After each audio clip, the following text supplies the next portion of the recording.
Hello and welcome back to the video. On this video we're going to be changing spark plugs. Again, this is relevant to a Toyota. This is the 1.4 VVTi, I think it's a 4ZZ engine. But again, this is irrelevant. I'm going to give basic advice, and this applies to just about any petrol engine. So first of all, we'll start with the spark plugs themselves. All I ever use is NGK.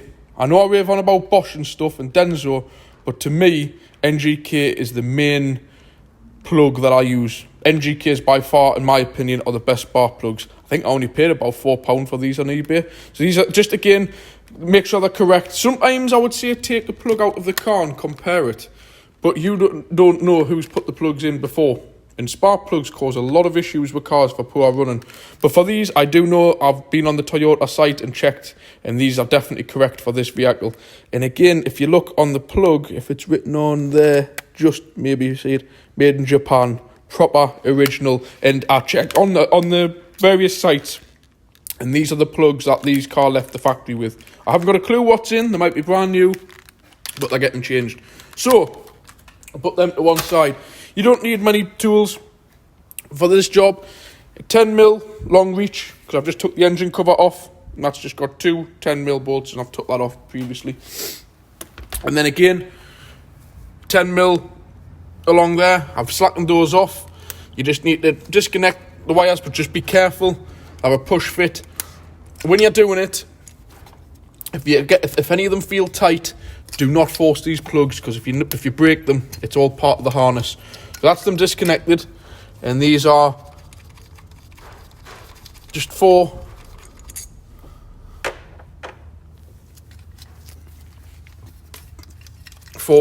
little fixings. I'll just take these off. Some cars are a lot more difficult than this. Some cars are actually easier than this. So that's one other thing I want to demonstrate. Obviously, you don't want the car being boiling hot to do this, because you will just burn your fingers. But at the same time, it's good to have them warm, as it helps the plugs if they're tight. These days, plugs aren't normally that tight, so... And again, a little thing I want to show you about what I'm on about qualities of parts. There's your original Toyota part number, saying it's a Toyota coil pack. But what's above it there? Made in Germany. And that number right there is Bosch. So I bet you if you rang up Toyota for one of these coils, you could probably get it for half the price if you just went onto eBay or Euro Car Parts and typed in that top number, and you would get an original equipment, exactly the same as what you would get from Toyota. One thing to point out with these, they shouldn't be too tight to come out, which they're not, is keep them in order. So what I tend to do is, I'll just put them in a line along the top of the scuttle in the order that they come out. It's not good practice just to go mixing these up. It's really not. And I've just spied on here, there's a little 10mm down there to release the harness, otherwise you can't. Actually, no, hold on. I think I'm getting it out. I'm just going to put these on here in some form of organised mess. Yeah, I think I might have to take this. I'm going to cut out, and I'm just going to take that harness off so it don't cause any problems. Right, so there we are. Just took that one 10mm out, and that just provided a little bit of, for 2 seconds work, it saves pulling on all your wiring harness, because you'll just end up doing damage.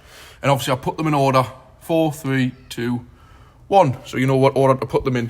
This is a little tip that I normally do with cars like this one, especially. The plugs may have been changed recently, but at the same time they could be the original 40,000 mile plugs.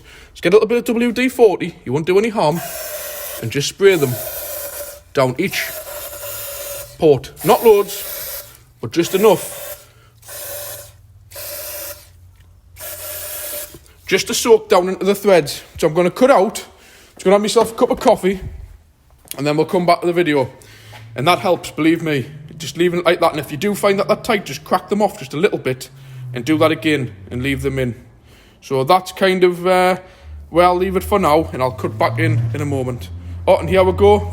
4 o'clock on the dot, and we'll have the loud exhaust back. So every time I do a video, if you hear them exhausts going, you know it's 4 o'clock. It seems to be every single time I do a video. So I'll just cut back in about 5 minutes. Right, we'll just cut back in. So they've been soaking. We'll just see what these are like.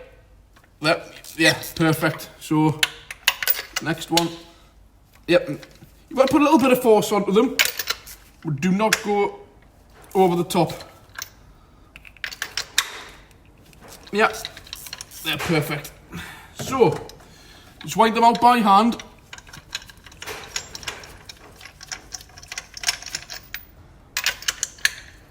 Again, I've got no idea when these were changed last. I've got a feeling probably like most things on this car, apart from the pollen filter, they'll be like brand new. But again, I paid about, I say, £4. When you're looking for parts on the internet, don't just type in Toyota Corolla spark plugs or something like that. Ideally take one out if you know the ones that are incorrect. If not, use proper systems to find out. And then when you've found the proper systems to find out, just make sure that you use that number in eBay. So don't search Toyota Corolla spark plug, type in the plug number. So, you know, because what you'll tend to find is you'll get a set of spark plugs for like some random car, which still fit this engine for a fraction of the price. This is something that's invaluable in the job, just looks like a pen, little magnet. Push it down, and there we'll get the plugs out, you see. One by one, saves all the messing about with pliers. And we'll just move the camera over and we'll go and have a look and see what these look like. So, what have we got? See, Bosch plugs. Not wrong, nothing wrong with them. I just don't like them. Don't know why, just don't like Bosch plugs. Let's try and zoom in on this, take it up against something. They're not really bad, quite gummed up. But that's because I've just cleaned the throttle body out, so there's been a lot of carb cleaner just gone down. The carb cleaner, throttle body cleaner. I will keep calling it carb cleaner. So yeah, like I've mentioned, the NGK ones, I got them cheap, so I'm quite happy just to use them up, you know. So I'm just going to cut out and we'll do a comparison. Right, so there we go. There's the nice new shiny NGKs, and there's the old Bosch ones. This is a good time to do a comparison. The gaps should be preset because they're actually designed for this car. But just have a little look. Just the main thing you want to check is that one of them isn't sort of this long, because you will knock your engine. If you put a set of plugs in and they stick too far down into the cylinder, the piston will come into contact with it. So just put your, even if the plugs are wrong, you can't do no major damage, bar a bit of a misfire or something. But just check the length. As long as they're the same length, you'll not cause major damage. So that's the first thing you do. And as you can see, these NGKs, I don't know if this will zoom in, but if you can, let's put it up against this blue thing. I don't know if you can see that little V cut out in the end of the electrode, the end of that piece on the top of the white bit. They've got a V groove in them, and that helps so much to get a better spark. I'm struggling to try and get this to zoom in. It's just me there. Can you see that? The little cut out, the little V. That there is why I use these NGKs. They're just a much better plug. And obviously you can double check these numbers, link up right, which I know they do. And what I'm going to do is as well, is use some of this silicone grease. What you want to do with that is put a little bit of it on the tips of each plug. So when you put your coil pack over them, when you come to pull them off, they don't stick on. That's what this is made for. And what I tend to do is as well, is put a little tiny bit of it, just a tiny smearing of it on the threads, so when you come to take them out again, they don't get stuck into the cylinder head. It very rarely happens these days, but I always just tend to do that. A little bit on the top of each plug and a little bit onto the threads, then we'll put them in. So I'll just do that and I'll drop them into the engine, and then I'll show you what we do. Right, so that's the plugs done. I'm just going to drop them in. I'm saying drop them in, do it very carefully. Luckily with this, I can get them right in to the bottom there. Just do them one at a time. Just very gently put them in. Some of the Fords where the holes are linked up, you probably have to get a magnet in to line them up with the holes. That's my error there. There.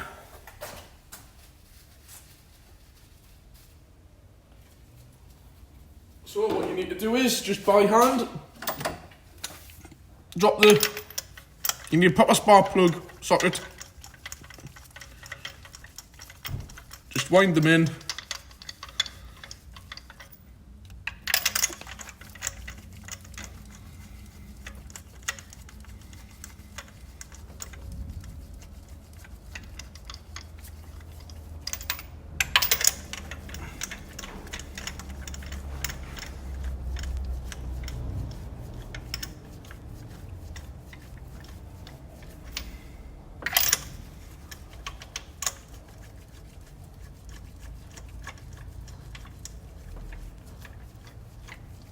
There we go.